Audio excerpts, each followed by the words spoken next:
ভাই আমারে ডাক দিয়ে মিলাদ দেয়, জিলাপি কিনেছে, খিচুড়ি রান্না করেছে, বিরিয়ানি, টাকা পেলেন কোথায়? 7-8 টাকা। আমি কি বেশি বললাম?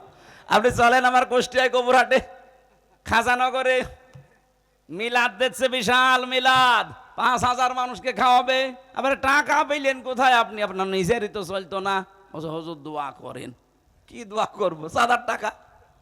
বাংলাদেশে এই চাঁদাবাজি নামক এই অভিশাপ বন্ধ হয়ে যেত।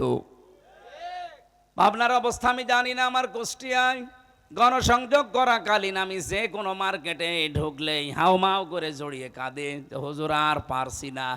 আগে তো দিতাম 20 টাকা, এখন দেওয়া লাগছে 50 টাকা। এই একটা কথা হইল? আপনি একজন মাসলুম মানুষ, এই কাজ করতে পারেন? আপনি নিজেরটা দেখলেন না যে মানুষের সম্পদ কেড়ে নিলে কেমন লাগে? সেই কাজ যদি আপনি আবার আরম্ভ করেন, যারা আছেন তারা যেন থামেন, আরো যা অবৈধ করিয়েছেন ওগুলো ফেরত দিয়ে দেন, নয়তো আপনি নবীর উম্মত থেকে খারিজ হয়ে গেছেন, আর জাহান্নামে আপনি যাবেই। এই জন্য বরাদ্দ হয়ে গেছে আপনার নাম। পৃথিবীতে 8 ঘন্টার উপরে ডিউটি করলে আপনাকে অবশ্যই ওভার টাইম হিসাবে টাকা দেওয়াই লাগবে, তাহলে সে বাম হাতের ইনকাম করবে না। প্রশাসনে যারা আছেন আগামীতে তারা এটা পাবেন যদি ইসলাম আসে। আর ইসলাম বাদ দিয়ে যদি অন্য কিছু আসে, যা আছেন হ্যাঁ আসবে, আপনার হয়তো 2 টাকার জায়গায় 4 টাকা, কিন্তু সব হবে অবৈধ। এই 58 জন আলেম অন্তত যদি এবার কোরআন বুকে নিয়ে যেতে পারে, প্রশাসনে যারা আছেন তাদেরকে অভয় বাণী দিতে পারি যে বৈষম্যের শিকার আপনারা যে বাম হাতের ইনকাম করেন, এটা শুধু আপনাদের দোষ না। আপনি যে বেতন পান, আপনার উপরে ডিপেন্ডেন্ট হয়ে আছে আপনার মা বাবা, আপনার স্ত্রী, সন্তান, আরও অনেক আত্মীয় স্বজন। অনেকেই মনে করে যে প্রশাসনে যারা আছে এদের তো উল্টাপাল্টা ইনকাম আছে, সুতরাং বিভিন্ন চাহিদা তাদের উপরে থাকে। তাদের বেতনে যখন আর কোলায় না, তখন তারা এদিক ওদিক টান দেয়। আমি কি বেশি বললাম? এইটা বন্ধ হওয়া সম্ভব। আমি মালয়েশিয়া ছিলাম, আমি দেখেছি সেখানকার প্রশাসনের সাথে মিশে ওনারদের যে 8 ঘন্টা ডিউটি, এরপরে যেই কয় ঘন্টা ওনারা ডিউটি করবে ওভার টাইম হিসাবে মাসের পর হিসাব করে বেতন দেওয়া লাগবে। এটা যদি করে, 2 নাম্বার ওনারা যে ডিউটি পালন করার জন্য সে পাবনা সদর থেকে এই জায়গা প্রায় 12-13 কিলো, এখান থেকে এসেছে আবার যাবে, এটা কিন্তু রাষ্ট্রের কোনো টাকা দিয়ে তারা আসে না, ওদের নিজেদের পকেটের টাকা খরচ করে। এখানে যদি 5-6 ঘন্টা সময় দেয়, খাওয়া দাওয়া করবে নিজের টাকায়, যাওয়া আসা তেল পড়বে নিজের টাকায়, এ টাকাটা পাবে কোথায়? ওই বেতন থেকে তখন তারা খরচ করা লাগে। এটা একটা জুলুম এবং এটা বৈষম্য। পৃথিবীতে 8 ঘন্টার উপরে ডিউটি করলে আপনাকে অবশ্যই ওভার টাইম হিসাবে টাকা দেওয়াই লাগবে, তাহলে সে বাম হাতের ইনকাম করবে না। প্রশাসনে যারা আছেন আগামীতে তারা এটা পাবেন যদি ইসলাম আসে। আর ইসলাম বাদ দিয়ে যদি অন্য কিছু আসে, যা আছেন হ্যাঁ আসবে, আপনার হয়তো 2 টাকার জায়গায় 4 টাকা, কিন্তু সব হবে অবৈধ। কে কথা বলছেন? অবৈধ যারা ইনকাম করে তাদের কি হয়? আপনি নেপালের দিকে তাকান, ন্যাংটা করে পিটাচ্ছে।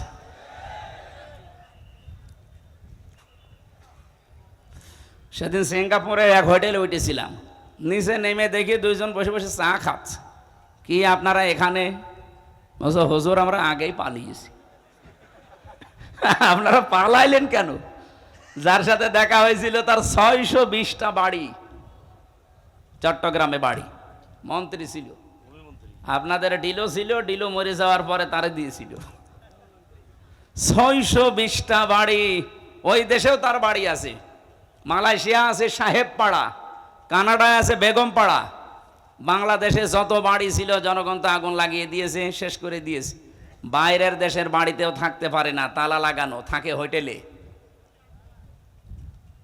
আমি বললাম হোটেলে কেন, আপনি বাড়িতে থাকতে পারেন না? বলছে 20 লাখ বাঙালি আছে এই পাশের দেশে মালয়েশিয়া।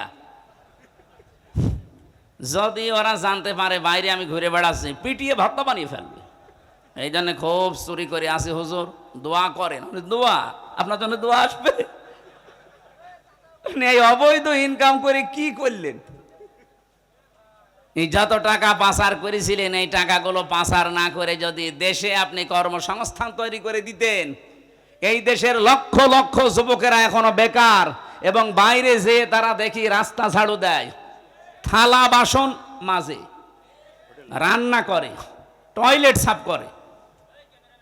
বেতন সর্বোচ্চ কত বাংলাদেশের টাকায়? 22,000, 30,000, 40,000। আরে ভাই, বাংলাদেশে ওই টাকাগুলো তো যদি আপনি কর্মসংস্থান বানিয়ে দিতেন, এই দেশে মাসে 50,000 টাকা উপায় করা সম্ভব। এমনিতে তো আপনি থাকতে পারছেন না, এই কারণে আগামীতে আপনাদের এই বৈষম্য থাকবে না। প্রশাসনে যারা আছেন, এই জন্য আপনারা পক্ষপাতিত্ব না করে আশা করব আপনারা ইসলামকে নিয়ে যাওয়ার জন্য সহযোগী হবেন। আমার কথা যদি ভুল হয় ধরিয়ে দেবেন। এই বৈষম্য দূর করা দরকার না? এই 15.5 বছরে আমরা সবাই কম বেশি বৈষম্যের শিকার ছিলাম। আপনি তাকান, শুধুমাত্র ওই সিল বাদ দিয়ে ওই 14 দল, বাকি যারা আমরা ছিলাম এই দেশে সব কিন্তু কোনো না কোনো ভাবে বৈষম্যের শিকার ছিলাম।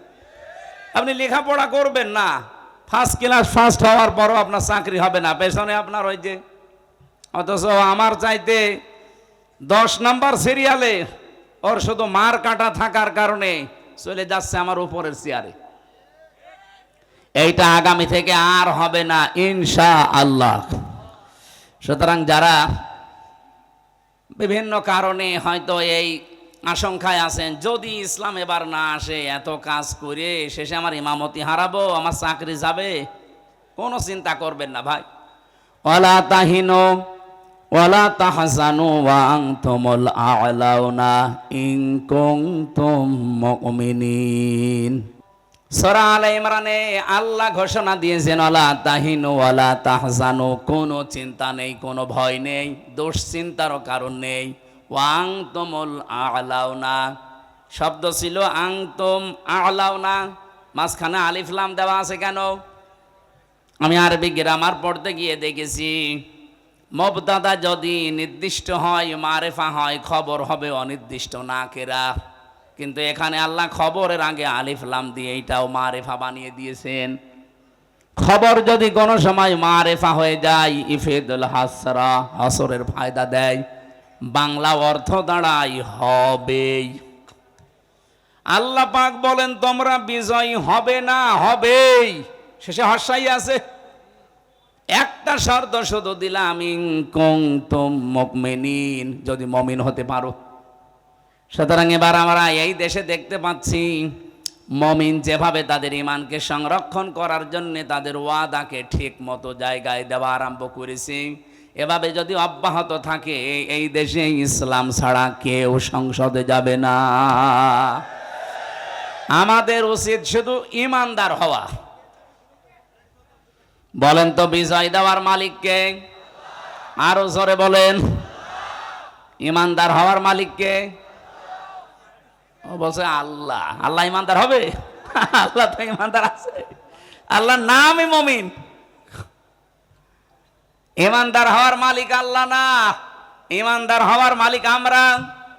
আমরা যদি নির্ভেজাল ঈমান আনতে পারি, মাস্ট বি, এখানে যারা এখনো দোদুল্যমান অবস্থায় আছেন, আমাইয়াকফর বিল ঈমানি ফাকাদ ইসতামসাকা বিল উরওয়াতিল ওয়াসকা লা ইনফিসামা লাহা ওয়াল্লাহু সামিউন আলিম। ফামাইয়াকফর বিত্তাগুতি ওয়া ইউমিন বিল্লাহ। বাংলাদেশের এই পজিশনে আয়াতটা এখন খুব দরকার। অনেক মানুষ এখনো দোদুল্যমান অবস্থায় আছেন, ঈমানও এনেছেন, কুফরি কাজও করেন। তাদের বলছি, আপনি যদি সত্যি ঈমান আনতে চান, পয়লা নাম্বারে আপনাকে তাগুত ছেড়ে দেওয়া লাগবে। আজ বাংলাদেশে দল দুইটা, আমি ওপেন বলি, এদেশে আল্লাহর দল আর শয়তানের দল, মাঝখানে আর কিছু নেই। আপনি যদিও মনে করেন না মাঝামাঝি কিছু আছে, কিচ্ছু নেই। একটা হচ্ছে আল্লাহর দল আর একটা শয়তানের দল। ইসলাম যারা যে দেশে কায়েম করতে চায়, 1 নম্বরে তারা আল্লাহর দল। ইসলামের বাইরে যারা অন্য আইনে দেশে কায়েম করতে চায়, বাংলায় বলছি, তারা শয়তানের দল। সে যে নামে আসুক না কেন, যাদের উদ্দেশ্য এইটা যে আমরা মানুষের তৈরি করা আইন কায়েম করব, এটা শয়তানের দল। আর আপনি বিশ্বাস করতে পারেন শয়তানের দল জীবনেও সাকসেস হবে না। উলাইকা হিজবুশ শাইতান উলাইকা হুমুল খাসিরুন। শয়তানের দল এরা হচ্ছে ক্ষতিগ্রস্ত। উলাইকা হিজবুল্লাহ ওয়া উলাইকা হুমুল মুফলিহুন। আল্লাহর দল যারা, এরা সফল কাম। জোরে বলেন সুবহানাল্লাহ। এই জন্য এই দলে যারা আছেন নিজেদেরকে হীনমন্যতায় ভোগাবেন না, ছোট ভাববেন না। আল্লাহ পাক আপনাকে ভালোবেসেছেন, পছন্দ করেছেন, এই জন্য আপনাকে দিয়ে তার একামতে দিনের কাজ করাচ্ছেন। এটাকে আমি বানিয়ে বলছি। সূরা সূরার 13 নম্বর আয়াতের শেষের দিকে দেখেন, আল্লাহু ইয়াজতাবি ইলাইহি মাইয়াশা ওয়া ইয়াহদি ইলাইহি মাইয়ুনিব। আল্লাহ পাক বলেন, আমি আল্লাহ যাকে পছন্দ করি, যাকে নির্বাচিত করি, যাকে মনোনীত করি। কাকে করি? ওয়া ইয়াহদি ইলাইহি মাইয়ুনিব, যে লোকটা আমি আল্লাহর দিকে মন থেকে ফিরে আসতে চাই। সুতরাং এই দেশে এখন যে অবস্থা আরম্ভ হয়েছে, আপনি দিনের দিকে যারা একামতে দিন দেশে কায়েম করতে চায়, আল্লাহর দিন, আপনি চোখ কান বুঝে চলে আসেন, একেবারে ফিরে আসেন জীবনের মতো আল্লাহর জন্যে। দেখবেন আপনাকে আল্লাহ নির্বাচিত করে নেবে তার দিন কায়েমের কর্মী হিসাবে। হ্যাঁ, কথা বলেন না কেন? 18 কোটি মানুষ এই দেশে এখন। 1 তারিখের জরিপ পড়ছিলাম, বাংলাদেশে এখন প্রায় 7 কোটি 20 লাখ মানুষ চাচ্ছে দেশে আল্লাহর দিন কায়েম হোক। বাকি এখনো যারা আসতে পারেন নাই, ফিরে আসেন। আপনিও যেন এই দলে সামিল হয়ে যে আল্লাহর মনোনীত, নির্বাচিত, পছন্দনীয় হতে পারেন। হ্যাঁ, এই কথা বললে কারা আসে না, রাগ করে আল্লাহ তাও জানিয়েছেন আগের শব্দে, কাবর আলাল মুশরিকিনা মা তাদউহুম ইলাই। রব্বুল আলামিন বলেন, হে নবী, আপনি যদি এই কথাটা শুনলে সবচাইতে বেশি মন খারাপ করে, খারাপ লাগে, কষ্ট পায়, রাগ হয় মুশরিকদের। কি কথা বলেন না কেন? আলেমরা যারা এদিকে আজ বাংলাদেশে মানুষকে ডাকে দিন কায়েম করার জন্যে, খেদমতে দিন না, একামতে দিন। আমি আবার বলছি, এই বাংলাদেশে 2টা পদ্ধতি চলছে, একটা খেদমতে দিন আর একটা একামতে দিন। আল্লাহ পাক এখানে আগের শব্দে দিয়েছেন আনাকিমুদ্দিন ওয়ালা তাতাফাররাকু ফি। দিন কায়েম করো, এ বিষয়ে কোনো মত পার্থক্য করবা না। এই আয়াতগুলোর সারমর্ম আমি এটা পেয়েছি, একামতে দিন যারা কায়েম করতে চায়, এই কথাগুলো শুনলে সবচাইতে বেশি মন খারাপ হয়, খারাপ লাগে, রাগ করবে মুশরিকরা। সুতরাং আমরা দিন কায়েমের কথা বললে যাদের রাগ হয়, তারা যেন বিশ্বাস করে তাদের জান্নাত, তাদের দ্বারা কোনো না কোনো ভাবে শিরিক হচ্ছে, আর শিরিক হলে লোকটা মুশরিক। এই কথা বলেন না কেন? বাংলাদেশে বহু ইমাম সাহেবকে আমি দেখেছি, তারা একামতে দিন বাদ দিয়ে শুধু খেদমতে দিন নিয়ে আসেন। আরে ভাই, খেদমতে দিন তো মাস্ট বি করাই লাগবে। একামতে দিনের কথা বললে আপনারও যদি রাগ হয়, আপনি ইমাম, তাতে কি? আপনি বিশ্বাস করতে পারেন আপনার ভেতরে শিরিক আছে। কারণ কাবর আলাল মুশরিকিন মা তাদউহুম ইলাইহি। হে নবী, আপনি যেদিকে মানুষকে ডাকেন একামতে দিনের জন্য, দিন কায়েমের জন্য, এটা তো শুনলে মন খারাপ হবে, রাগ হবে মুশরিকদের। আপনি কি মুশরিক? আমি তো আমার বাবার বিধান কায়েম করার জন্য আপনাকে বলি না, আমার দাদার বিধান কায়েমের জন্য আপনাকে বলি না। আমার এই 33 বছর বয়সের ভেতরে আজ প্রায় 10 বছর আমি কোরআন দিয়ে মানুষকে ডাকি। আমার প্রতিটা ডাকের সারমর্ম এই যে আসেন আল্লাহর বিধান কায়েম করি।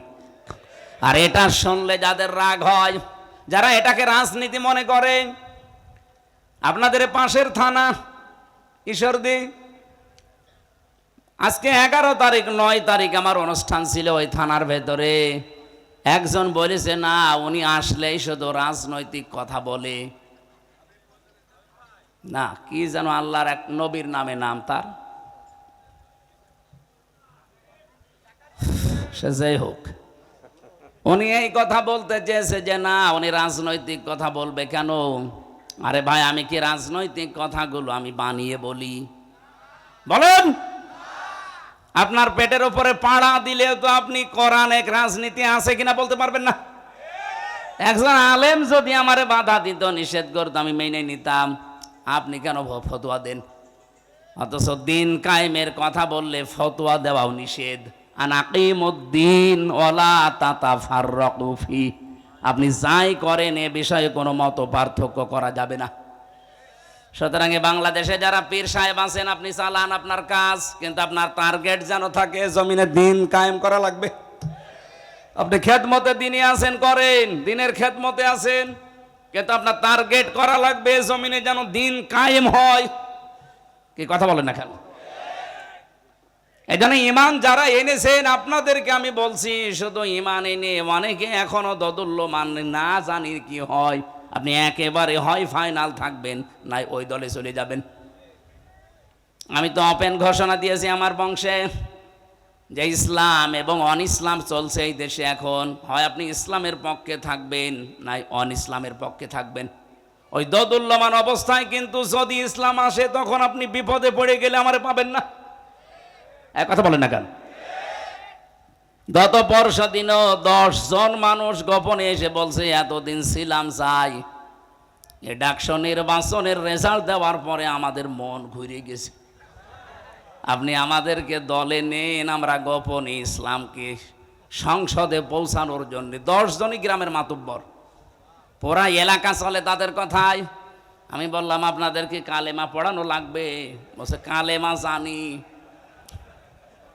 কালেমা ওদের মুখস্থ আছে, কিন্তু তগুত ছেড়ে কালেমা পড়ে নাই। ওই দিন তগুত ছেড়ে দিয়ে কালেমা পড়ালাম। আল্লাহর ঘোষণা এটা ছিল, ফামাই ইয়াকফুর বিত-তাগুত ওয়া ইউমিন বিল্লাহ। আপনি ঈমান আনতে চান, আগে তাগুত ছেড়ে দেন। তাগুত কি? যে আল্লাহর বিধান মানে না, অন্য কেউ মানবে, মানতেও দেয় না। এরকম শক্তি যদি এই দেশে থাকে, আপনি সেটা থেকে আগে মুখ ফিরিয়ে চলে আসেন, যে না আমি এক লাইনে থাকবো। আমার কথা বাংলায় আমার মনে হয় আপনারা বুঝে ফেলেছেন। দোদুল্যমান অবস্থায় থাকবেন না। ইসলাম এবার আসবেই, আসবেই, আসবে। তখন কিন্তু আপনি বিপদে পড়ে যাবেন। এই জন্য চলে আসেন একবারে। বিপদে পড়লেও তখন আপনার লাভ, কারণ মমিন যারা মরে গেলেও লাভ, বেঁচে থাকলেও লাভ। আর কাফের যারা বেঁচে থাকলেও ওদের লস, মরে গেলে তো আরো লস। কাফেরদের জীবনে কোনো শান্তি আল্লাহ রাখে না। আপনি যদিও চর্মচোখে দেখতে পান খুব শান্তিতে আছে, কে বলেছে আপনাকে? যারা কাফের, যারা মুশরিক, এই দুনিয়াদার যারা গোনায় অভ্যস্ত, অপরাধ করতে করতে জীবন শেষ করে, ওই মানুষগুলোর জীবনের শান্তি আল্লাহ নষ্ট করে দেয়। এটা আমি বানালাম না। আমান আ'রাদা আন যিকরি ফাইন্না লাহু মাঈশাতান দঙ্কা ওয়া নাহশুরুহু ইয়াউমাল কিয়ামাতি আ'মা। রব্বুল আলামিন বলেন, আমার বিধান থেকে কেউ যদি মুখ ফিরিয়ে নেয়, আমার ঘোষণা হচ্ছে তার জীবন আমি সংকীর্ণ করে দেই। তার আয় উন্নতিতে কোনো বরকত থাকে না। চর্ম চোখে দেখা যায় প্রতিদিন 5 লাখ উপায় হচ্ছে। এই যে এই মানুষটা মনে করেন প্রতিদিন 5 লাখ উপায় করছে, বাবা শাহজালাল, সব হালাল মনে করি। হয়তো প্রতিদিন 5 লাখ আপনার আসবে, কিন্তু আল্লাহ যখন ধরবে, এমন দিক থেকে আপনার টাকা 10 লাইনে চলে যাবে, আপনি টেরও পাবেন না।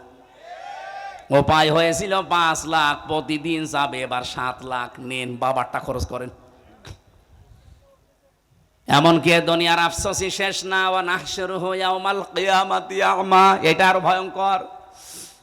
কিয়ামতের দিন যখন উঠবেন, আপনার চোখ থাকবে না।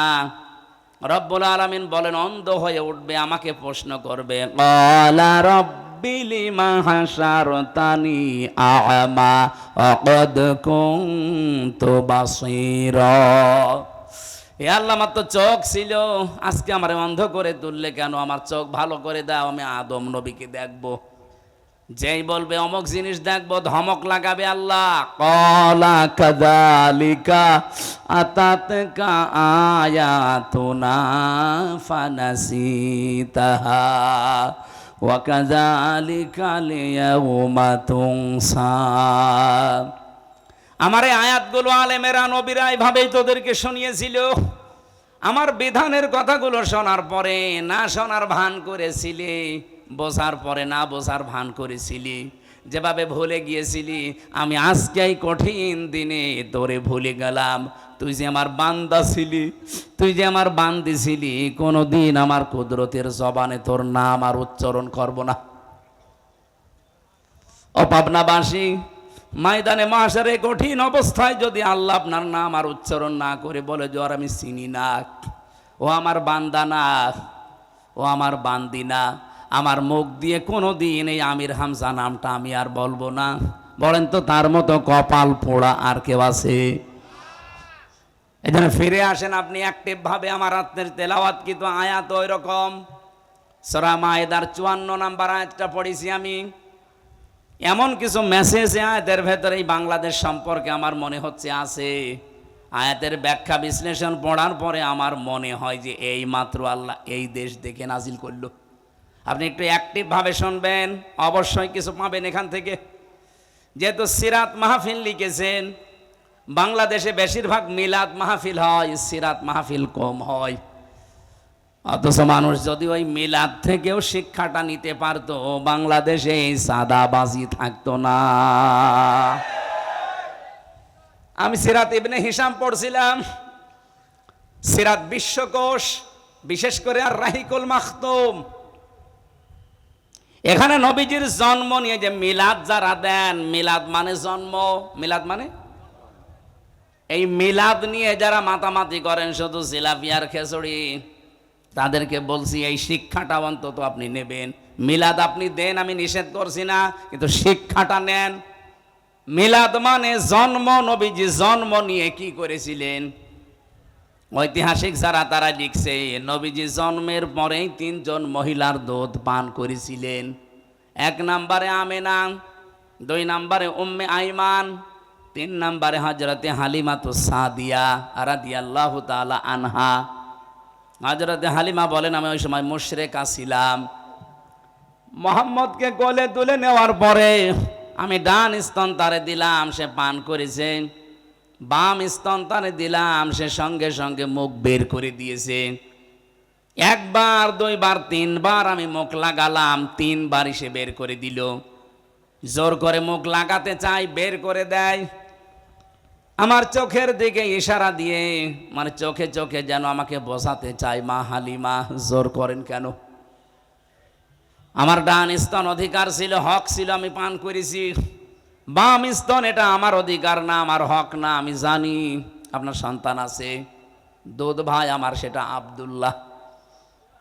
আমি দুনিয়ায় ভাইয়ের হক নষ্ট করার জন্য আসি নাই, এসেছি ভাইয়ের হক ফিরিয়ে দেওয়ার জন্যে। পাবনাবাসী, এটা রেকর্ড হচ্ছে। যেই নবী এই রবিউল আউয়াল মাসে জন্ম নিয়ে মায়ের কোলে বসে ভাইয়ের হক ফিরিয়ে দেয়, সেই নবীর উম্মত আমরা যত বড় হচ্ছি, ভাইয়ের হক মারার জম হচ্ছি।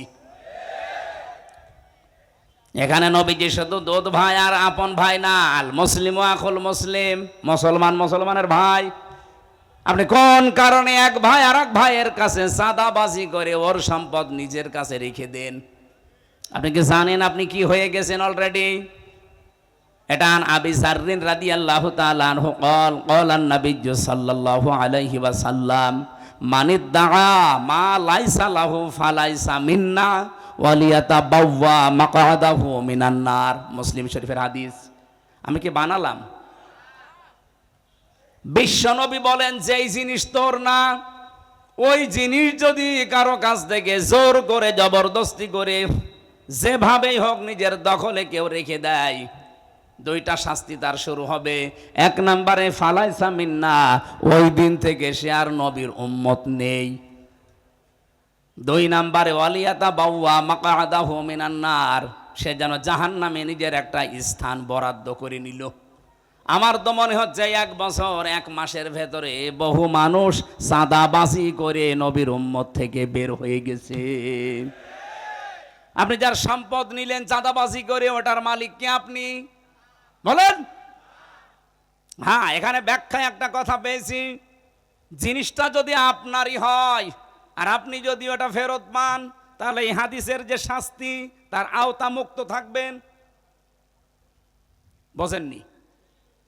বুঝেছেন কি বললাম বলেন তো?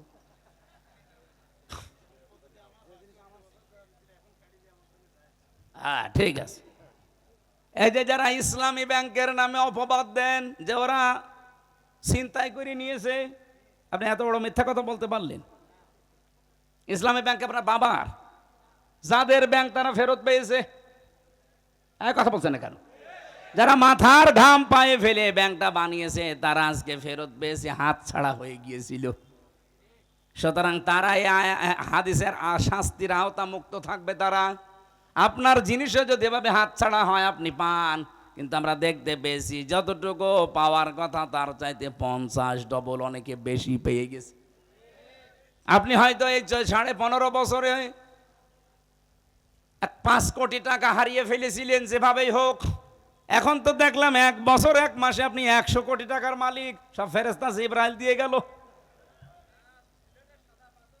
যেভাবেই করেছেন আপনার গায়ে গেলে আমার কিছু করার নেই, হাদিস মাপ দিয়ে দেন। আপনি কিন্তু এখন যতই মুখ জোর করেন না কেন আপনি নবীর উম্মত আর নেই। কথা বলা লাগবে ভাই। আমি যদি কিছু বানিয়ে বলি, আমার নিজের রায় দেই, তাহলে আপনি প্রোটেস্ট করেন। একটা কথাও বানানো না, সব আমার পড়া। 2 নম্বরে এটা আরো কঠিন, ওয়ালিয়াতা বাওয়া মাকাদাহু মিনান নার, সে যেন অলরেডি জাহান্নামে নিজের একটা স্থান বরাদ্দ করে রেখে দিয়েছে। আমার তো হাদিস পড়ার পরে মনে হয় বাংলাদেশে বহু মানুষ অলরেডি জাহান্নামে যাবে বলে লিখিত দিয়ে দিয়েছে। আমরা যেন না চাই, আল্লাহ আমাদেরকে তুমি বাঁচাও। দুনিয়াতে দরকার আমরা কারাগারের মতো থাকবো, এরপরেও যেন আমরা জাহান্নামে স্থান বরাদ্দ না করি। সকলে বলেন আমিন। তাহলে নবীজির এই মিলাদের শিক্ষাটা আজ পর্যন্ত আমরা নিতে পারিনি। যদি নিতে পারতাম বাংলাদেশে এই সাদাবাজি নামক এই অভিশাপ বন্ধ হয়ে যেত। আপনার অবস্থা আমি জানি না। আমার কুষ্টিয়ায় গণসংযোগ করাকালীন আমি যে কোনো মার্কেটে ঢুকলেই হাউমাউ করে জড়িয়ে কাঁদে, হুজুর আর পারছি না। আগে তো দিতাম 20 টাকা, এখন দেওয়া লাগছে 50 টাকা। এই একটা কথা হইল? আপনি একজন মাসলুম মানুষ, এই কাজ করতে পারেন? আপনি নিজেরটা দেখলেন না যে মানুষের সম্পদ কেড়ে নিলে কেমন লাগে? সেই কাজ যদি আপনি আবার আরম্ভ করেন, যারা আছেন তারা যেন থামেন, আরো যা অবৈধ করেছেন ওগুলো ফেরত দিয়ে দেন। নয়তো আপনি নবীর উম্মত থেকে খারিজ হয়ে গেছেন, আর জাহান্নামে আপনি যাবেই। এই জন্য বরাদ্দ হয়ে গেছে আপনার নাম। ভাই আমারে ডাক দিয়ে মিলাদ দেয়, জিলাপি কিনেছে, খিচুড়ি রান্না করেছে, বিরিয়ানি, টাকা পেলেন কোথায়? 7-8 টাকা। আমি কি বেশি বললাম? আপনি চলেন আমার কুষ্টিয়ায় কবুরহাটে খাজানগরে মিলাদ দিচ্ছে, বিশাল মিলাদ, 5000 মানুষকে খাওয়াবে। আবার টাকা পেলেন কোথায় আপনি? আপনার নিজেরই তো চলতো না। হুজুর দোয়া করেন। কি দোয়া করবো? 7-8 টাকা। আপনি যে 50 কোটি টাকা খরচ করবেন, আপনার কি লাভ? অবশ্যই এখানে কোনো দুর্বিসন্ধি আপনার আছে যে 50 কোটি টাকা খরচ হলে কি হলো কি মাইকের? আপনার অন্তত 5 বছরে আপনি 1000 কোটি টাকা আরো ওখান থেকে উত্তোলন করবেন। তা আমরা যারা এই ঘোষণা পেয়েছি নমিনি হিসাবে, আমাদের 1 টাকা খরচও নেই, 1 টাকা তোলার ধান্দাও নেই। এই জন্য মানুষ এখন অলরেডি বিশ্বাস আরম্ভ করেছি যে দেশটা অন্তত নিরাপদ এদের হাতে। যারা এই যে গলাবাসি করে, অনেকে তো বলছে যে দরকার হয় প্রসাব করবো, সব ভেসে চলে যাবে। তা আপনি এই 15 বছরে প্রসাব করতে পারেননি? এগুলো সব চাপাবাজি, গলাবাজি, এগুলো প্রতারণা, ধোকাবাজি ছাড়া আর কিচ্ছু না। এই 54 বছরে এরা জাতিকে ধোকা দিয়েছে বিভিন্ন কায়দায়, এবারও দিতে চাচ্ছে অনেকে। কিন্তু এই জাতি এখন আর ধোকায় পড়বে না। 9 সেপ্টেম্বর ডাকসু নির্বাচন তার প্রমাণ। কোথায় 14,500 প্রায়, আর এখানে 5,500। আপনি হিসাব করতে পারেন, 3 ডবল। আজকে জাহাঙ্গীরনগরে কি হয়েছে আমি জানি না, আশা করছি এইটাও এরকম হবে ইনশাআল্লাহ। সুতরাং আজকে যিনি নমিনি এই আসনের জন্য, একজন আলেম, একজন প্রিন্সিপাল, হাজার হাজার আলেম তৈরির কারখানা এই মাদ্রাসাটা না, দারুল আমান ট্রাস্ট, মাওলানা ইকবাল হুসাইন ভাই দামাত বারকাতুহুমুল আলিয়া, বলেন আমিন। এটা রেকর্ড হচ্ছে, এই জন্য বললাম সারা দেশে জামাত ইসলামী থেকে যারা নমিনি তাদেরকে এমপি পদপ্রার্থী বলবেন না। আমরা কেউ পদের জন্য প্রার্থী না, আর আমরা নিজেরা জানিও না। আপনি এ পর্যন্ত বিশ্বাস করেন কিনা বলেন তো? এ বাংলাদেশে শুধু একমাত্র দল জামাত ইসলামী, যারা পদের জন্য যদি কেউ বলে যে আমারে দেওয়া লাগবে, ও কিয়ামতের আগে পাবে না। আজকের মাহফিলে আমার আগে যিনি কথা বলছিলেন, বাংলাদেশ জামাত ইসলামী এই পাবনা বিশাল জেলা, এই জেলার সম্মানিত জেলা আমির, ইসলামিক চিন্তাবিদ, শিক্ষাবিদ অধ্যাপক আবু তালেব মন্ডল দামাত বারকাতুহুমুল আলিয়া, এখানে উপস্থিত আছেন বড় ভাই আব্দুল্লাহ, উপস্থিত হয়ে কথা বললেন অধ্যাপক রেজাউল করিম, জনাব ওমর ফারুক। যত মানুষের নাম দিয়েছে, এ তো পড়তে পড়তে আমার হাঁপ লেগে যাবে। একবারে দোয়া করে দিলাম, ভাই ওরফানা লাকা যিকরাক, এদের সম্মান মর্যাদা যার যতটুকু ঈমান এবং কাজ অনুযায়ী আল্লাহ যেন দান করেন। অনেকের ঈমান আছে কিন্তু ঈমানের দাবি অনুযায়ী আমল নেই। আমল মানে কি জানো? কাজ। বলেন বলেন। এমনকি অনেক ইমামেরও এখন ঈমান নেই।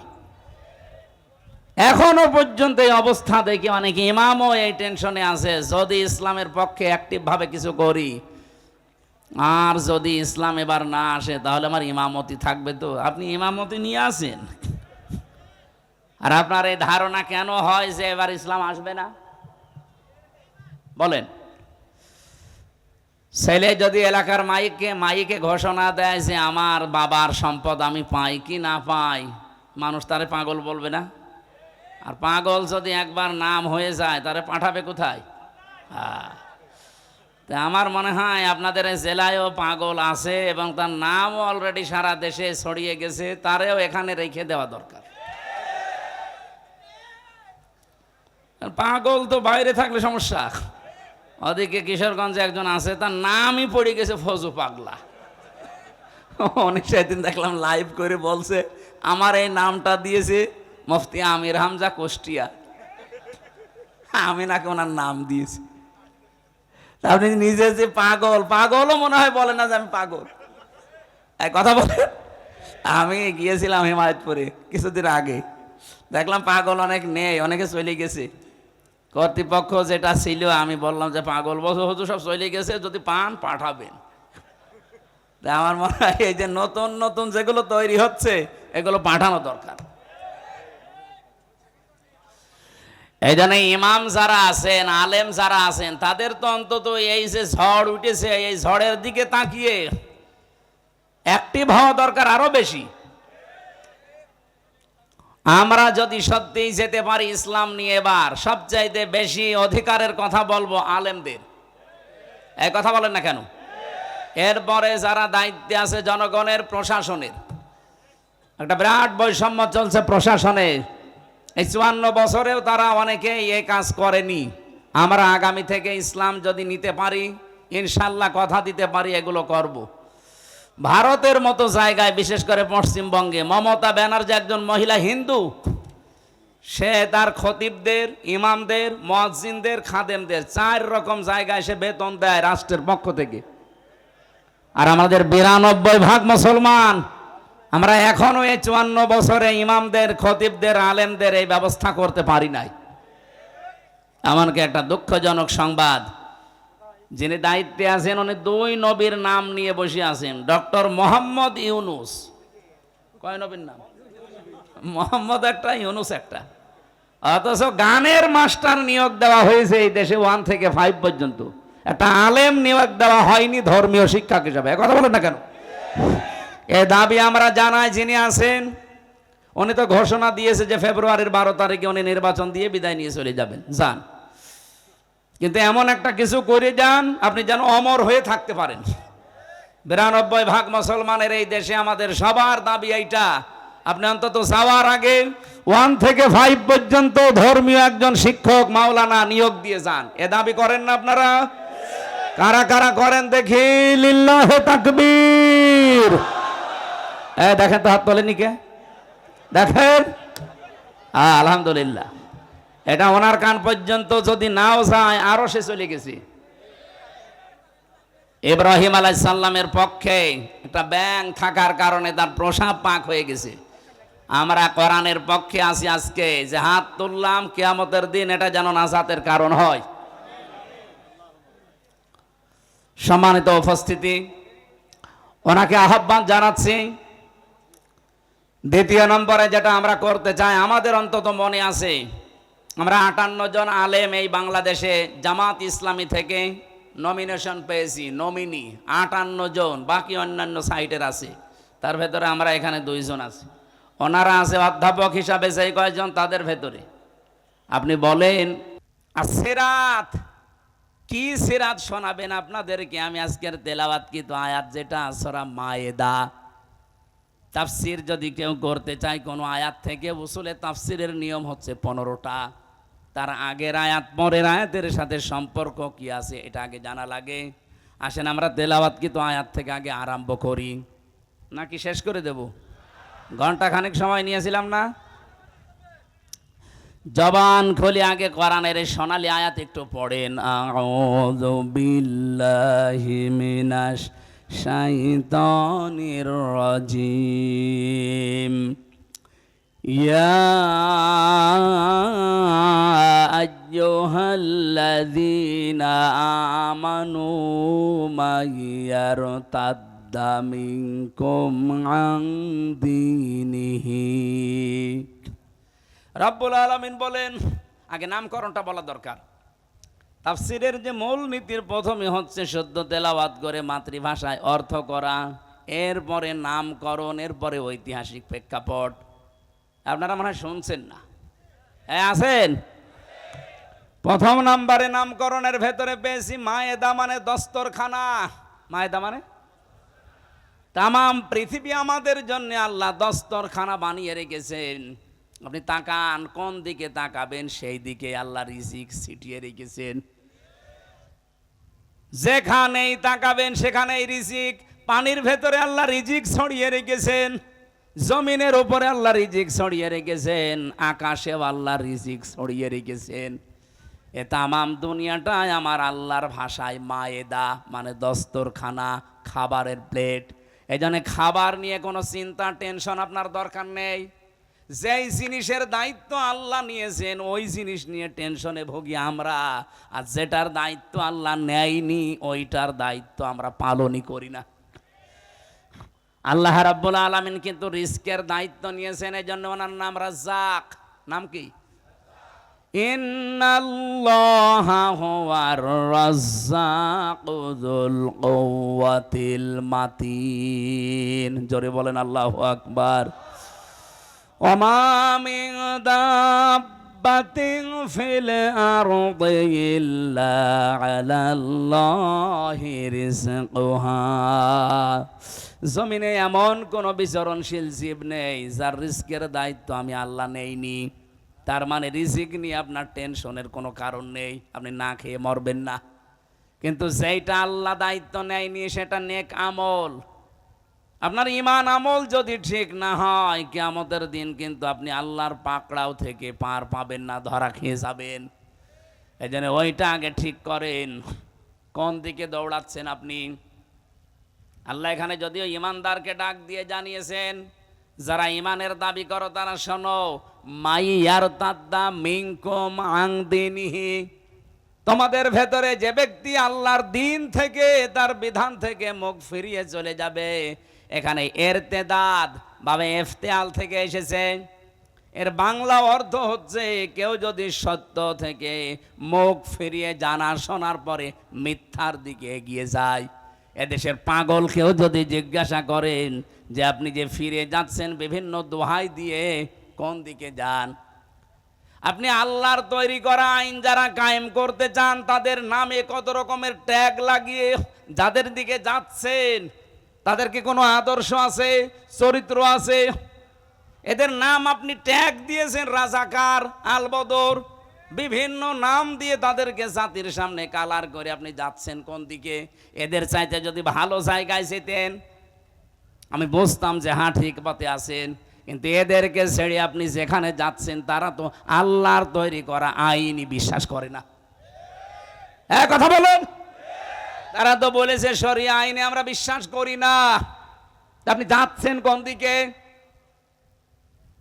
আপনি যদি এর চাইতে আরো ভালো জায়গায় যেতেন, অথচ 1 বছর 1 মাসে এই দেশের মানুষ প্রমাণ পেয়েছে যে আল্লাহর তৈরি আইন যারা এই জমিনে কায়েম করতে চায় তারা মদ খায় না, তারা জেনা করে না, তারা জুয়া খেলে না, এমনকি তারা বিড়িও খায় না। কিন্তু এর বাইরে যারা আছে তাদের চরিত্র বলতে কি আছে আপনি একটু দেখান তো। আজকে জাহাঙ্গীরনগর বিশ্ববিদ্যালয়ে যেটা জাকসু নির্বাচনে একজনের প্রার্থিতা বাতিল হয়ে গেছে শুধু ড্রপ টেস্ট করার কারণে। আমার মনে হয় আগামীতেও যত নির্বাচন বাংলাদেশে হবে, এদেশের জনপ্রতিনিধি যারা হবে তাদেরকে এই পরীক্ষাটা দিয়ে ময়দানে নামা লাগবে। ও রক্ত নিয়ে আগে পরীক্ষা করা হবে ও কোনো কিছু খায় কিনা। আমার তো মনে হচ্ছে ইসলামপন্থীরা বাদ দিয়ে দেশে অনেকেই ছিটকে পড়ে যাবে, কারণ অধিকাংশ নেতারা দেখি লাল পানি ছাড়া চলতে পারে না। কথা বলে না কেন? লাল পানি যদি নাও খায় লাঠি তো খায়। কি নাম জানো? আকিস বিড়ি। আরে তার একটু দামি তা খায়। কিন্তু যাদের রক্তের ভেতরে বিড়ি নেই, সিগারেট নেই, মদ নেই, গাঁজা নেই, ভান নেই, এমনকি বাবা তাও নেই, ডাইলও নেই, এরপরেও আপনি তাদেরকে বিশ্বাস করতে চান না।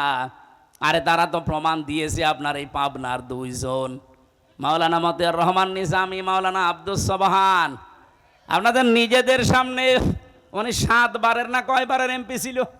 5 বার। 5 বার এমপি থাকলে সে তো বাংলাদেশের মালিক হয়ে যাওয়ার কথা। অথচ তার অবস্থান লক্ষ্য করে দেখেন, তার গ্রামের বাড়ি হলুদিয়া নাকি যেন, মাওলানা আব্দুস সোবহান জালালপুর। ও ওনার শ্বশুর বাড়ি হলুদিয়া নাকি যেন, কোলাদি। মাওলানা মতিয়ার রহমান নিজামীর কবরে গিয়েছিলাম কয়েকদিন আগে। বাড়ি ঘরের দিকে তাকালে আমার মনে আছে মেম্বারের বাড়ি তার ছাড়া ভালো। অথচ তিনি মেম্বার না, চেয়ারম্যান না, উপজেলা চেয়ারম্যান না, মেয়র না, এমপি শুধু না, মন্ত্রী ছিল। একজন মন্ত্রীর আমি 620টা বাড়ি পেলাম, আর ওনার বাড়ির অবস্থা কি? চারিদিকে দেওয়াল দেওয়া, উপরে টিন দেওয়া। আমার মনে এর চাইতে ভালো মানুষ যদি আপনারা পেতে চান এই দেশে আর হবে না, ফেরেশতা দেওয়া লাগবে। আপনাদের বিবেকের ওপর এবার ছেড়ে দিয়েছি। নিজের পায়ে নিজে কোড়াল মারলে আপনার নিজেই ধরা খাবেন। আর সমস্ত ট্যাক্স দিয়ে যারা ফিরে দিতে চান, আল্লাহর কসম আপনি ধোঁকা দিতে চাচ্ছেন।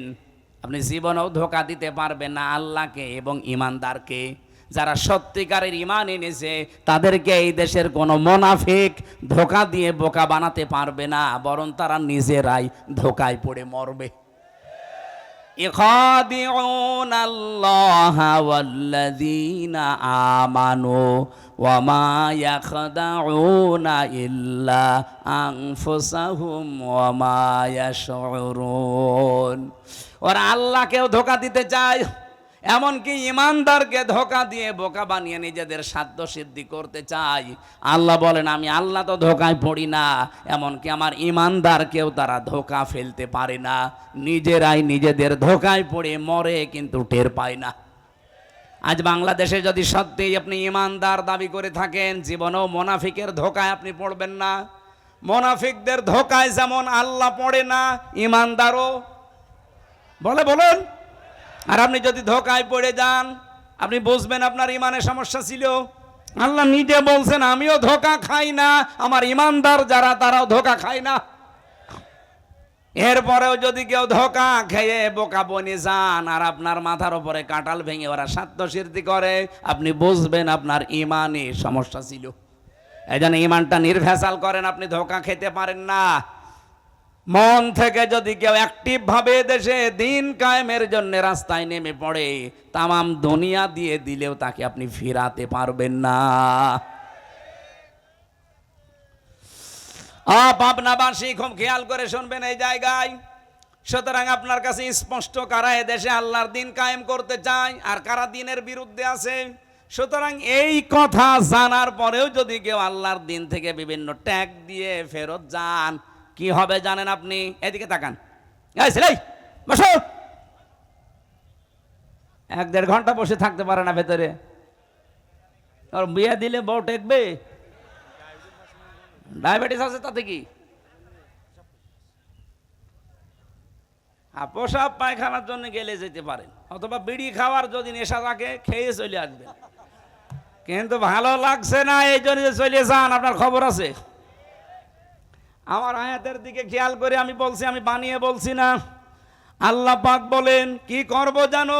যদি আল্লাহর দিন থেকে বিভিন্ন সোতা নাতা দিয়ে বিভিন্ন রকমের নং ঢঙের কথা বলে বলে ফেরত জানা, এটা রাজনীতি হচ্ছে, এটা দুনিয়াদার, এটা ধান্দাবাজ, এই সমস্ত কথা যদি বলে চলে যান, আল্লাহর কসম আল্লাহ বলেন ফাসাউফা, সিন সাউফা কদ লাম, কোন সেন্টেন্সের আগে যদি একটা আসে বাংলা অর্থ দাঁড়ায় অতি তাড়াতাড়ি। আল্লাহ বলেন ফাসাউফা ইয়াতিল্লাহ, অতি শীঘ্রই আমি আল্লাহ নিজে নিয়ে আসব। এখানে ফাইল কর্তা আল্লাহ নিজে। অতি শীঘ্রই, খুব তাড়াতাড়ি আমি আল্লাহ নিজে নিয়ে আসবো বিকৌমিন, এমন একটা দলকে, ভালো করে শোনেন, এমন একটা দলকে খুব তাড়াতাড়ি তোমাদের মাথার উপরে নিয়ে চলে আসবো। কি করবে জানো? ইউহিব্বুহুম ওয়া ইউহিব্বুনাহু, আমি আল্লাহ তাদেরকে ভালোবাসি এবং তারাও আমি আল্লাহকে ভালোবাসে। আমার তো মনে হচ্ছে আয়াত পড়ার পরে আজ যারা আল্লাহর দিন কায়েম করতে চায় তাদের থেকে মুখ ফিরিয়ে চলে যাচ্ছেন। দেখেন অতি তাড়াতাড়ি আল্লাহ তাদেরকে এই জমিনে এমন একটা দল তাদের মাথার উপরে নিয়ে আসবে যারা আল্লাহকে ভালোবাসে, আল্লাহও তাদেরকে ভালোবাসে। এই দেশে মনে হচ্ছে তারা জামাত ইসলামী বাংলাদেশ। আপনি আয়াতটা মিলাতে না পারলে নিয়ে আসেন, কোন আলেম নিয়ে আসবেন নিয়ে আসেন, আমি তো বুঝে ফেলেছি এইটাই। এখন রাম আর বাম পাড়ায় আগুন জ্বলছে, যে হইল কি? আমার দাদা তো আমি জেলখানায় থাকতে পটল তুলেছে, মরে গেছে, আওয়ামী লীগ করতে গিয়েছে, অসুবিধা নেই। তো উনি আমার একটা গল্প শুনিয়েছিল ছোটবেলায়, বলছে এক লোক মার্কেটে যাবে বাজার করতে, নদী পার হয়ে যাওয়া লাগে, এই যে গড়ায় নদী মনে করেন, পদ্মা নদী না। ছেলে মেয়ে দুইটা বলছে আব্বা নৌকা নিয়ে যাচ্ছেন, আমাদেরকেও নিয়ে যান। বউ বলছে আমারেও নিয়ে চলো। সবাইকে নিয়ে যাচ্ছে বাজারে। মাঝ পথে নদী অশান্ত হয়ে ঢেউ উঠে গেছে, নৌকা ডুবে, ছেলে মেয়ে গেছে হারিয়ে, বউ গেছে ডুবে। বহু কষ্ট করে এদিক ওদিক করে ডাঙ্গায় গেছে। লোকজন আশপাশ দিয়ে যায়, বলে ভাই চিন্তা করবেন না, কোনো আফসোস নেই আপনার, আপনাকে আবার আমরা বিয়ে দেব, আবার বউ পাবেন, আপনার কোনো ভাবা চিন্তার দরকার নেই, আবার ছেলে মেয়ে হবে। নৌকা হারিয়ে গেছে ভাববেন না, আবার নৌকা বানিয়ে দেব আমরা। লোকটা এবার মুখ তুলে বলছে ভাই বউ মরে গেছে ভাবতেছি না, ছেলে মেয়ে মরে গেছে ভাবতেছি না, নৌকা হারিয়ে গেছে তাও ভাবতেছি না, ভাবতেছি আমার হইল কি, আমার কি হইল। আমার মনে আছে ডাকসু নির্বাচনের পরে রাম আর বাম যারা, আমি তো লাইভ গুলো দেখছি, তারা এখন মাথার চুল ছিঁড়িয়ে খাচ্ছে যে হইল কি। বিশেষ করে হারপিক মজুমদার, নামটা আমি জানি না, কি জানো না, নিঝুম মজুমদার। এরা নিঝুম মজুমদার বলার দরকার নেই, ওরে হারপিক মজুমদার বলবেন। ওর পুরা শরীর হারপিক দিয়ে পরিষ্কার করা দরকার। আমার তো মনে হয় মাথা থেকে পা পর্যন্ত পুরাটাই বেঈমান, খালি নামটা মুসলমানের নিয়েছে। সারা রাম আর বাম পাড়া যারা, বিশেষ করে আধিপত্যবাদ যারা কায়েম করতে চায়, তারা এখন অলরেডি হাফ পাগল হয়ে গেছে। আমার মনে হয় পাবনা জেলা আমার সামনে আরো বড় করা লাগবে। কি পাগলা কারাত লাগলে জেলা বড় না করলে পাগলা কারাত দেবেন কোথায়? সেদিন কিছু গালাগালি দেখে বলেছিলাম, ওদের ওপর রাগ করে না। আগস্টের 5 তারিখের পর থেকে যেভাবে গালাগালি শুরু হয়েছে শুধু গোপালগঞ্জ নিয়ে, ম্যাডাম জিয়া তো বলেছিল যে এ জেলাই পাল্টিয়ে দেব, তাই বলেছিল না? আর আমি একটু শখ করে বলেছিলাম যে এত গালাগালি ওরা খায়, ওদের এই মানচিত্রে রাখার দরকার নেই। ওদিকে নড়াইল, এদিকে ফরিদপুর, আর এদিকে মাদারীপুর। যেহেতু 3টা আসন আছে, 3 জেলায় ভাগ করে দেন, ওদের জেলা গায়েব হয়ে যাবে। কথা কি খারাপ? তাহলে আপনি আর গাইল খাবেন না। কথা বললাম ওদের বাঁচানোর জন্য, যে গাইল কেউ যেন না দিতে পারে। কারণ 3 আসন 3 জেলায় ভাগ হয়ে গেলে গোপালগঞ্জ বলে কোনো জেলা পৃথিবীতে নেই, সুতরাং কেউ গাইলও দেবে না। আর ওরা রেগে গেল, আরে আমার উপর রাখলে হবে, ম্যাডাম জিয়ারে তো কিছু বলতে পারেন না। ও তো পুরা নামই পাল্টিয়ে দিতে চেয়েছিল। এই কথা বলেন না কেন?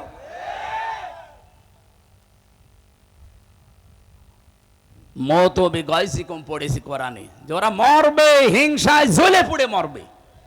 যা আরম্ভ হয়েছে বাংলাদেশের মানুষ যা দেখাচ্ছে, এদেশে রাম বাম আর অন্য কোন দেশের আধিপত্য যারা কায়েম করতে চায় তাদের আর স্থান হবে না।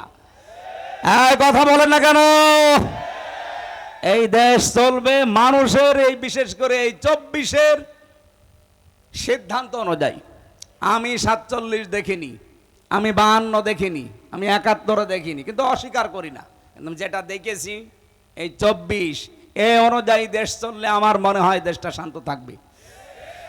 এতদিন ওই সমস্ত দেখেছি দেশ চালিয়ে ওগুলোর চেতনা কাজে লাগিয়ে দেশটা বিক্রি করার পায়তারা ছিল।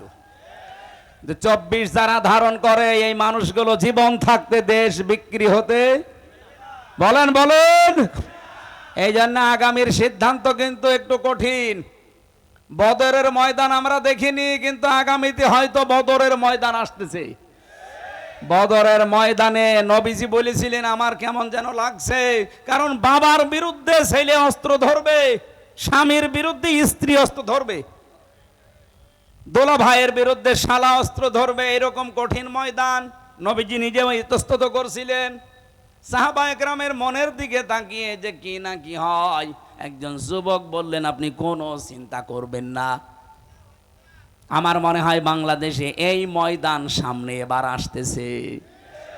বহু জেলায় কিন্তু স্ত্রী স্বামীর বিপক্ষে যাবে এবার। এক কথা বলেন না কেন? বহু জেলায় বাংলাদেশে বাবার বিরুদ্ধে ছেলে দাঁড়িয়ে যাবে। আমাদের চুয়াডাঙ্গার আলমডাঙ্গায় যিনি নমিনি, ওনার বাবা মানুষের তৈরি করা আইনের পক্ষে, আর উনি আল্লাহর তৈরি করা আইনের পক্ষে। আমার মনে হয় সে আবু বকর আর আবু বকরের সন্তানের মতো হয়ে গেছে। একই বাড়িতে আছে। হযরতে আবু বকর বাড়িতে যুদ্ধ করে যখন আসলেন, ছেলে আব্দুল্লাহ ডাক দিয়ে বলে, বাবা আমি কিন্তু জিহাদের ময়দানে তোমারে 3 বার দেখেছিলাম, কিছু বলি নাই, মনে করলাম তুমি আমার বাবা, অন্য কেউ হলে আমি কেটে ফেলতাম। হযরতে আবু বকর খাবার খাচ্ছিলেন, খাবার রেখে দিয়ে হুঙ্কার দিলেন, সন্তান 3 বার তুমি দেখার পরও কিছু বলো নাই, আল্লাহর কসম যুদ্ধের ময়দানে যদি তোমার আমি একবার দেখতে পেতাম, একবারই আলাদা করে ফেলতাম। এবার আমার মনে হচ্ছে ময়দান সেইটাই ফিরে আসতেছে। আমি আগেই বলেছি, এবার হয় আল্লাহর দল নাই শয়তানের দল। কথা বলেন। এজন্য যারা উল্টা পাল্টা করতে আসবেন, তারা আগের থেকে সব কিছু থেকে বিদায় নিয়ে আসবেন। স্ত্রীর মহরণা যদি দিয়ে না থাকেন, দিয়ে আসবেন, কারণ আপনি ফিরে যেতে নাও পারেন। আপনি দখল করতে আসবেন আর আমরা ছেড়ে দেব না। ওই ইমানদার এখন আর দেশে নেই, ইমানদার এখন হয়ে গেছে আবু বকরের মতো। বদর দেখিনি, কিন্তু বদর এবার দেখবো। উহুদের ময়দান দেখিনি, এবার সামনে উহুদে দেশে দেখবো, হয় ইসলাম থাকবে না ওরা থাকবে।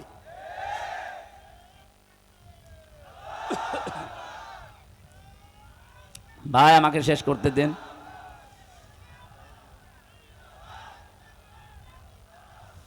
পাবনাবাসী রব্বুল আলামিন যেহেতু জানিয়েছে আমি আল্লাহ নিজে তাদেরকে নিয়ে আসব। হ্যাঁ, কি করবে তারা আপনি এবার মিলান। বাংলাদেশে 73টা দল, কোরআনের আয়াতের সাথে কাদের জীবন চরিত্র কর্মপদ্ধতি মেলে আপনি দেখেন তো। আযিল্লাতিন আলাল মুমিনিনা আইজ্জাতিন আলাল কাফিরিন। রব্বুল আলামিন বলেন তাদের গুনাহগুণ হচ্ছে দুনিয়ায় আযিল্লাতিন আলাল মুমিনিন, তারা মুমিনরা নিজেদের প্রতি রহম দিল। আপনি তাকান, বাংলাদেশে বাড়ি আপনার পাবনায়, আমার বাড়ি কুষ্টিয়া, এক জেলা থেকে আর এক জেলা ডিস্টেন্স একেবারে কম না, এখান থেকে আমার বাড়ি কমপক্ষে 50 কিলোমিটার।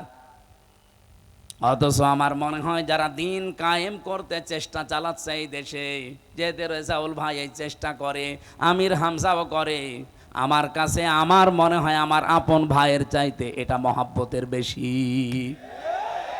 এটা তৈরি করে দিয়েছে কে? আজিল্লাতিন আলাল মুমিনিন। সারা বাংলাদেশে একই অবস্থা, এমনকি সারা দুনিয়ায়, সারা পৃথিবীর 257টা দেশে একই অবস্থা। যারা দিন কায়েম করতে চায় তার বাড়ি আমেরিকায়, তাতে কি? আমার বাড়ি বাংলাদেশে, তাতে কি? আমার আপন ভাই আমার বাড়ির পাশে থাকে, সে মানুষের তৈরি করা আইনের পক্ষে, তার চাইতে আমি রেজাউলকে আমার মন থেকে বেশি ভালোবাসি। আইজ্জাতিন আলাল কাফিরিন, কিন্তু তারা মুমিন, কাফেরদের প্রতি বড় কঠোর। আপনি তাকান, আজ তারা পৃথিবীতে যারা একামতে দিনের কর্মী, তাদের সামনে আপনি কোন শরীয়ত বিরোধী কাজ করে টিকে থাকতে পারবেন না যদি তাদের শক্তি থাকে। মাস্ট বি, কিছু না করলেও প্রতিবাদ তারা করবেই। এই কথা বলুন না কেন? সুতরাং এই দেশে শরীয়ত বিরোধী কোনো কাজ করলে যারা এদেশের সত্যিকারের ইমানদার পারা বাধা দেবেই, প্রোটেস্ট করবেই। এ রাজবাড়িতে এবং রাজশাহীতে যে ঘটনাটা ঘটিয়েছে, ইসলাম বিরোধীরা তারা নাম নিয়েছে আমরা সুন্নি। কিসের সুন্নি? আপনি সুন্নতের বিরুদ্ধে কাজ আপনার। নবীজি বললেন লা তাত্তাখিদুল কুবুর মাসাজিদা, কবরকে সেজদার জায়গা বানিও না। আর নোরা পাগলার কবরকে ওরা কাবার আদলে বানিয়েছে। কত রকমের কথাবার্তা না ইসলামের ডাইরেক্ট বিপক্ষে বলেছে। জনগণ প্রোটেস্ট করে এখন ওই রাজবাড়ি গলন্দ এলাকার আলেম ওলামা পর্যন্ত এখন বিপদে। আজকেও শুনলাম 23 জন আলেমকে গ্রেপ্তার করেছে। কাদের ইশারায় কি করছেন আমি জানি না। সারা বাংলাদেশের আলেমরা যদি এক বাক্যে হুঙ্কার দিয়ে ওঠে, এদেশের যারা নামধারী বাতিলপন্থী যারা আছেন, বিভিন্ন নাম নিয়ে টিকে থাকতে পারবেন না। প্রশাসনকে আমরা আহ্বান জানাবো, এদেশের মুসলমানদের সেন্টিমেন্ট বোঝার চেষ্টা করেন। দেশটা শান্ত আছে, অশান্ত করবেন না। আমরা তো কোরআনের আয়াতের তাকিদে এই কাজগুলো করি। আজিল্লাতিন আলাল মুমিনিন আইজ্জাতিন আলাল কাফিরিন। কাফের যারা, তাদের প্রতি কঠোর আমাকে হওয়াই লাগবে। তাদের আচার অনুষ্ঠান, তাদের ব্যবহার, তারা যা করছে ওগুলো তো আমার জন্য না, তারা করছে ইসলামকে ধ্বংস করার জন্য। এই জন্য বাধ্য হয়ে আমার প্রোটেস্ট করা লাগছে। ইউজাহিদুনা ফি সাবিলিল্লাহ, তারা জিহাদ চালাবে, তারা সংগ্রাম করবে। লা ইয়াখাফুনা লাওমাতা লাইম, কোন তিরস্কারকে তারা পাত্তা দেয় না। বাংলাদেশে যারা একামতে দিনের কর্মী, তারা এই আয়াতটা 100% মেনে চলছে। কত রকমের কথা তাদের পেছনে লাগিয়ে দেয়, তারা পেছনে ফিরেও তাকায় না। আপনি বলেন খাপের খাপ মিলে যাচ্ছে না? এদেশে অন্য কোন দলের ভেতর আপনি এটা পাবেন না। তাদের দাড়ি ছোট, এই জন্য ফতোয়া দেওয়া হয়। কোনো দিন তারা এর বিরুদ্ধে কথা বলে না, আমার কাজ আমি করে যাব, পেছনে কোত্তা ঘেউ ঘেউ করুক। কোন তিরস্কারকারীর তিরস্কারকে তারা পাত্তা দেয় না। আর এটা যাকে তাকে আল্লাহ দেয় নাই। যে গুণগুলো বললাম, যালিকা ফাদলুল্লাহ, আল্লাহ পাক বলেন এটা আমি আল্লাহর অনুগ্রহ।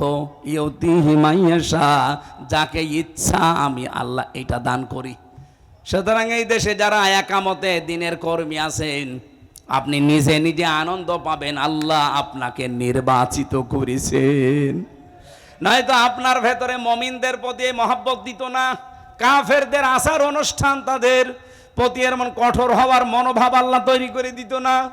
আপনি দিনের কাজ করতে গিয়ে কাউকে তোয়াক্কা করেন না, কারো তিরস্কারকে ভয় পান না, সামনে এগিয়ে যেতে আছেন। আপনি মনে করবেন এই 3টা গুণ যাদের ভেতরে আছে, এটা আল্লাহর বিশেষ দয়া আপনার প্রতি। আল্লাহ সবাইকে দয়া বাংলাদেশে দেয়নি, যাদের দিয়েছে তারা যেন শুকরিয়া আদায় করে। আল্লাহু ওয়াসিউন আলিম। রব্বুল আলামিন বলেন আমি কিন্তু বিশাল এবং প্রশস্ত। জোরে বলেন সুবহানাল্লাহ। মেয়েরা যারা এসেছেন তাদের জন্য আমার একটাই ওয়াজ, সামনে আপনাদের বিশাল বিশাল দায়িত্ব আসতেছে, বিশেষ করে আমানতের দায়িত্ব। নবীজি জানিয়েছেন আল্লাহ এবং রসুলের অবাধ্য হয়ে যায়, এমন কোন কাজ স্বামী না বাবা না পৃথিবীর কারো হুকুম মানা যাবে না। সামনে যেহেতু বলেই দিয়েছি, হয় আল্লাহর দল নাই শয়তানের দল, সুতরাং স্বামী হোক বাবা হোক ছেলে হোক কাউকে মানা যাবে না আল্লাহর বিপক্ষে রায় দিতে গিয়ে। এক কথা বলেন না কেন? মেয়েরা যখন সাবালিকা হয়, সে 12 বছর হোক 13 বছর হোক 14 বছর হোক, যখন তাদের শরীর খারাপ হয়, এই দিন থেকে তাদের নামাজ এবং রোজা ফরজ। এর আগে তাদের নামাজ রোজা ফরজ না। আমি বিস্তারিত তোর সময় নেই, সকাল থেকে প্রোগ্রাম শুরু, 1 ঘন্টা পার হয়ে গেছে। আমার লিখিত বই ছিল মেয়েদের জীবন চরিত্রের উপরে। এই বইটা মেয়েদের ঘরে ঘরে রাখবেন। 6 জন মেয়ে আপনার আদর্শ হবে দুনিয়ায়। কি আর ওই যে বিভিন্ন মানুষকে আদর্শ বানায়, ক্যাটরিনা কাইফিনা কি যেন আছে না, ওইটা বাদ দিয়ে এই যে এইগুলো আদর্শ বানাবেন। এখানে 6 জনের সব চরিত্র দেওয়া আছে, আদর্শ নারী। আমি নিজে করেছি এটা। 2 নাম্বারটা এটা পুরুষদের জন্য, শুধু দাম্পত্য জীবনে যাদের কলহ চলছে, মেটে না, কিভাবে মেটাবেন এই বইতে 120 পৃষ্ঠা লিখেছি। আমি জেলখানায় লিখে বাইরে এসে দলিলগুলো আরো লম্বা করেছি। আর এটা শুধু মেয়েদের জন্য, দাম্পত্য জীবনে স্বামী স্ত্রীর মিল মহাব্বত নেই, সমস্যা এবং এর সমাধান কি হবে, এই 3টা বই এখানে আছে। আমার মনে হয় পাওয়া যায়, ওই যে গাড়িতে বই আছে, যাওয়ার সময় নিয়েছেন আপনারা। মাহফিল নিয়েছে মাত্র 3-4 দিন আগে, এই জন্য এত বড় বিশাল আয়োজন। আমি তো মনে করছি মনে হয় একেবারে ছোট মসজিদে হবে। এ বিশাল আয়োজনে যারা সম্পৃক্ত হয়েছেন এদেরকে একটু বেতন দরজা দিয়ে একটু সাপোর্ট দেন। টাকা পয়সা যদি এনে থাকেন, দিন প্রচারে যদি খরচ না করেন তো কোথায় খরচ করবেন? সুতরাং যাদের সমর্থ আছে, ওনাদের স্বেচ্ছাসেবক যারা আছে, তাদের কাছে অবশ্যই ড্রাম দেওয়া আছে।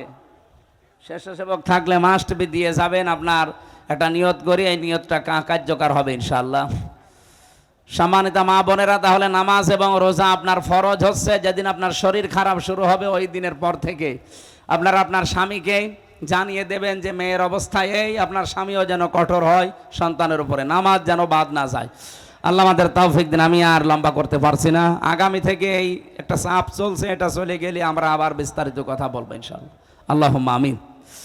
লা ইলাহা ইল্লা আনতা সুবহানাক ইন্নী কুনতু মিনাজ জালিমিন। আল্লাহুম্মা গফিরলি ওয়ারহামনি ওয়াহদিনি ওয়াফিনি ওয়ারযুকনি ইয়া রাব্বাল আলামিন। রব্বুল আলামিন, আল্লাহর দলে কারা, এই বিষয়ে আমরা তোমার কোরআন থেকে কিছু কথা শুনেছি।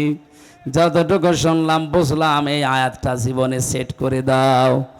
সওয়াবগুলো নবীজির রওজায় পৌঁছিয়ে দাও। হক এবং বাতিলের দ্বন্দ্ব সে চিরন্তন চলছে, এখনো আছে, কিয়ামত পর্যন্ত থাকবে। আল্লাহ, তুমি আমাদেরকে হকের পথে কবুল করো, বাতিল পন্থী থেকে আমাদেরকে তুমি বাঁচাও। সম্মানিত মা বোন যারা এসেছে তাদেরকে সুস্থ রাখো। আল্লাহ, আমি নিজেও অসুস্থ, জালেমের জেলখানায় 3টা বছর। ওরা আমার মাথার চুল থেকে পায়ের তালু পর্যন্ত এমন কোনো জায়গা নেই টর্চার করে নাই। আমার এত টর্চারের মাত্রা এমন বাড়িয়ে দিয়েছিল, আমি শক্ত চেয়ারে বসতে পারি না। এমন জায়গায় তারা আঘাত করেছে, আমার ম্যাডামকে ছাড়া কাউকে দেখানো যায় না। আমার শরীরটাকে আগের অবস্থায় ফিরিয়ে দাও। আমার কণ্ঠটাকে তুমি মেহেরবানি করে কোরআনের ইজ্জতে ভিক্ষা দাও। যতগুলো রোগ আমার শরীরে জেলখানায় যাবার পরে বাসা বেঁধেছে, সব রোগ থেকে তুমি আমাকে মুক্তি দাও আল্লাহ। অনেকগুলো মানুষ আমরা এখানে আছি যারা অসুস্থ, তাদেরকেও শেফায়ে কামেলা আজেলা দাও। মাহফিলের সভাপতি মোল্লা মানুষ, আল্লাহ তোমার এই মোল্লা বান্দাকে কবুল করো। প্রধান অতিথি, বিশেষ অতিথি, আলেম ওলামা যারা এসেছি, এবার ইসলামের পক্ষে একজোট হওয়ার তৌফিক দাও। আল্লাহ তাআলা, অনেক পরিবারের শান্তি নেই। আমি বহু কষ্ট করে দাম্পত্য জীবন নিয়ে, পারিবারিক জীবন নিয়ে বইগুলো লিখেছিলাম। এখান থেকে জ্ঞান অর্জন করে আমাদের পরিবারটা তুমি ঠান্ডা করে দাও। তোমার